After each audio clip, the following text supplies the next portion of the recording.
আচ্ছা, কখনো ভেবে দেখেছেন বাড়ির ওই ওয়াশিং মেশিন বা টিভির রিমোট কন্ট্রোলটা মানে বোতাম টিপলেই ঠিকঠাক কাজ করে কি করে? ভেতরে কি একটা ছোট্ট কম্পিউটার নাকি? হ্যাঁ, অনেকটাই সেরকমই। অনেক ক্ষেত্রেই ওরকম যন্ত্রের ভেতরে যে মূল মস্তিষ্কটা থাকে, সেটা 8051 এর মতো একটা মাইক্রো কন্ট্রোলার চিপ। 8051 নামটা শুনেছি বটে। আজ তাহলে এই 8051 নিয়ে কথা হবে। আমাদের হাতে কিছু তথ্যও আছে, তাই না? সেগুলো ঘেটেই আমরা এর ভেতরটা বোঝার চেষ্টা করব। একদম। আমাদের আজকের আলোচনার লক্ষ্য হবে এই 805 এর মানে মূল গঠনটা কেমন, এর মেমোরি বা স্মৃতি কিভাবে সাজানো থাকে, আর কেনই বা এই ছোট্ট চিপটা এমবেডেড সিস্টেমের জগতে একটা সময় এত গুরুত্বপূর্ণ হয়ে উঠেছিল, সেই বিষয়ে একটা ধারণা তৈরি করা। দারুণ। আচ্ছা, প্রথমেই একটা প্রশ্ন আসছে মাথায়। এই যে মাইক্রোপ্রসেসর আর মাইক্রোকন্ট্রোলার দুটো শব্দ শুনি, এদের মধ্যে আসল তফাৎটা ঠিক কোথায়? মাইক্রোপ্রসেসর তো আমরা কম্পিউটারের সিপিইউ হিসাবে চিনি, তাই না? হ্যাঁ, ঠিক। মাইক্রোপ্রসেসরকে ভাবতে পারেন একটা খুব শক্তিশালী কিন্তু মানে খালি টুল বক্সের মতো। এর নিজের ক্ষমতা অনেক, কিন্তু কাজ করতে গেলে ওর সাথে আলাদা করে র্যাম, রম, ইনপুট আউটপুট পোর্টস, টাইমার এইসব জুড়তে হয়। ও আচ্ছা, মানে ওকে সাজিয়ে নিতে হয়। হ্যাঁ, অন্যদিকে মাইক্রোকন্ট্রোলার হলো একটা বিশেষ কাজের জন্য তৈরি, বলতে গেলে একটা কমপ্লিট টুলকিট। একই চিপের মধ্যে সিপিইউ, র্যাম, রম, আইও পোর্টস, টাইমার যা যা দরকার প্রায় সবই থাকে। তার মানে এটা একটা কম্পিউটার অন আ চিপ, যেমন ধরুন ওয়াশিং মেশিন বা রিমোটের মতো যন্ত্র চালানোর জন্য একদম তৈরি। একদম ঠিক। একটা নির্দিষ্ট কাজের জন্য প্রয়োজনীয় সব যন্ত্রপাতি সহ একটা সম্পূর্ণ প্যাকেজ। বাহ! তার মানে মাইক্রোপ্রসেসর হলো জেনারেল পারপাস, পাওয়ারফুল কিন্তু একা কাজ করতে পারে না। আর মাইক্রোকন্ট্রোলার হলো স্পেসিফিক টাস্কের জন্য কম্প্যাক্ট, স্বয়ংসম্পূর্ণ। ঠিক ধরেছেন। তাহলে এদের ডিজাইনের পেছনের ভাবনা বা দর্শনটাই তো আলাদা, তাই না? হ্যাঁ, নকশা মূল দর্শনটাই ভিন্ন।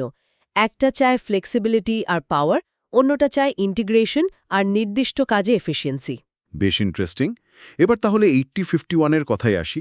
এটা তো ইন্টেলের তৈরি, আর শুনলাম খুব জনপ্রিয় ছিল, যদিও বেশ পুরনো। হ্যাঁ, ইন্টেলে তৈরি 8 বিট মাইক্রোকন্ট্রোলার ৮০ দশকে এর জন্ম হলেও এমবেডেড সিস্টেম ডিজাইন শেখার জন্য এটা এখনও খুব গুরুত্বপূর্ণ। এর জনপ্রিয়তার আসল কারণ ছিল ওই সবকিছু একসাথে ব্যাপারটা। মানে ওই কম্পিউটার অন এ চিপ কনসেপ্টটা। হ্যাঁ, ওর মধ্যেই প্রোগ্রাম রাখার জন্য রম বা ইপ্রম, ডেটা প্রসেস করার জন্য র্যাম, বাইরের জগতের সাথে যোগাযোগের জন্য ইনপুট আউটপুট পোর্টস, সময় মাপার জন্য টাইমার কাউন্টার, সিরিয়াল ডেটা পাঠানোর ব্যবস্থা, সব ইন্টিগ্রেটেড। এর ফলেই তো ছোট ছোট ডিভাইস কন্ট্রোল করা সহজ আর সস্তা হয়ে গিয়েছিল নিশ্চয়ই। একদম। ছোট ডিভাইসের জন্য যা যা দরকার প্রায় সবই এক চিপে। আচ্ছা, এমবেডেড সিস্টেমে 8051 এত উপযোগী কেন ছিল? তার মূল কারণটা তাহলে কি দাঁড়ালো? ওই ইন্টিগ্রেশন আর কস্ট এফেক্টিভনেস। আচ্ছা, এর ভেতরের গঠনটা ঠিক কেমন? কি কি থাকে এর মধ্যে? একটা ছোট শহরের মতো বলেছিলেন। হ্যাঁ, হ্যাঁ, দারুণ উপমা ওটা, ভাবা যেতেই পারে। ধরুন, এর কেন্দ্রে আছে ৮ বিট সিপিইউ, মানে শহরের মেয়র অফিস, যে সব সিদ্ধান্ত নেয়। হুম। নির্দেশগুলো লেখা থাকে প্রোগ্রাম মেমোরিতে, রোম, প্রম, মানে শহরের লাইব্রেরি বা আর্কাইভ। কাজ করার সময় ডেটা রাখা হয় ডেটা মেমোরিতে, র্যাম, মানে ধরুন ওয়ার্কশপ বা কাজের জায়গা। আচ্ছা। সময়ের হিসাব রাখে দুটো টাইমার কাউন্টার, মানে শহরের ক্লক টাওয়ার।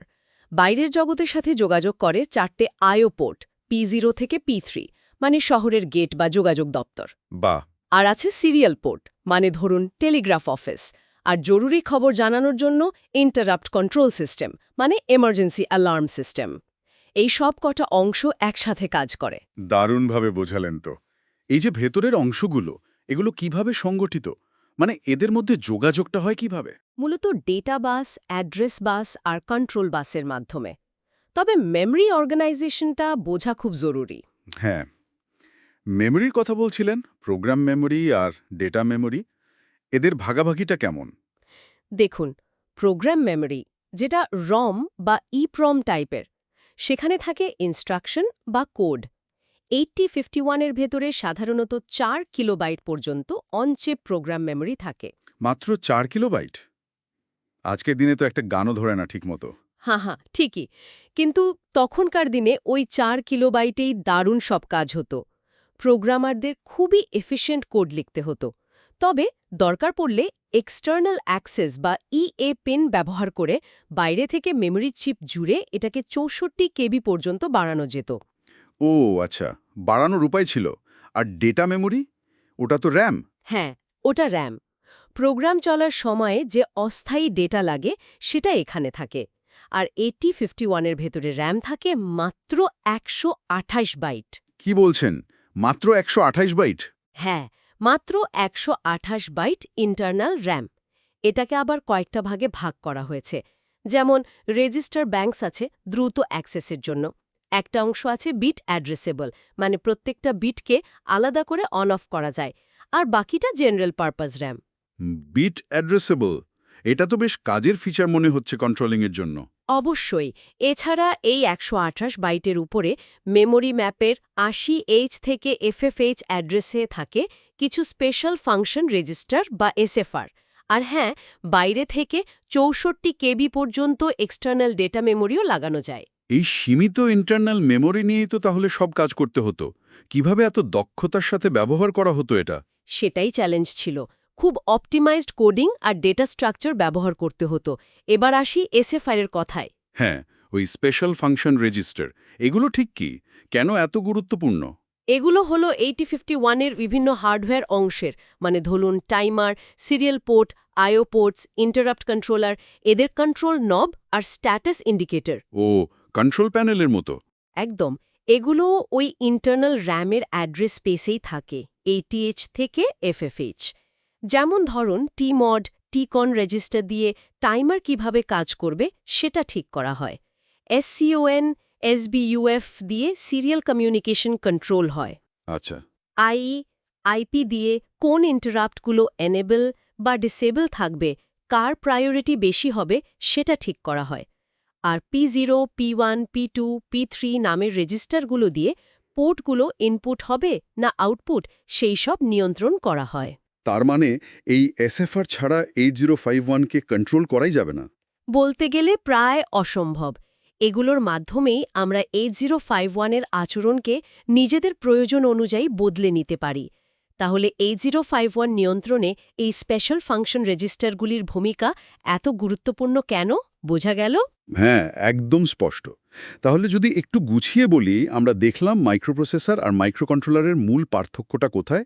8051-এর বেসিক পরিচিতি পেলাম, এর ভেতরের প্রধান অংশগুলো কি জানলাম, এর প্রোগ্রাম আর ডেটা মেমোরির সংগঠন বুঝলাম, আর সবশেষে এসএফআর-এর গুরুত্বটাও উপলব্ধি করলাম। ঠিক।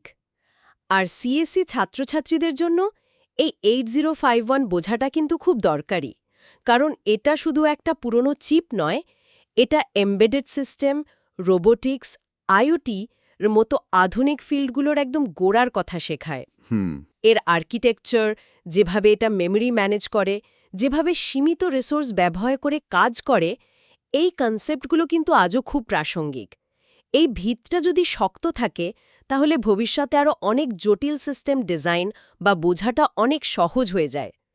আজকের দিনের যে পাওয়ারফুল মাইক্রোকন্ট্রোলার্সগুলো আমরা ব্যবহার করি, তাদের অনেকের ডিজাইনেই কিন্তু এই 8051-এর মৌলিক নীতির ছাপ পাওয়া যায়। সত্যি, এটা একটা ভাবনার মতো বিষয়। কিন্তু 8051-এর মতো একটা পুরনো সীমিত ক্ষমতার মাইক্রোকন্ট্রোলারের যে সীমাবদ্ধতাগুলো ছিল, সেই সীমাবদ্ধতাগুলো কাটানোর চেষ্টাই হয়তো আজকের দিনে এত উন্নত, এত শক্তিশালী এমবেডেড সিস্টেম ডিজাইন নীতি তৈরির পেছনে একটা বড় অনুপ্রেরণা হিসেবে কাজ করেছে, তাই না?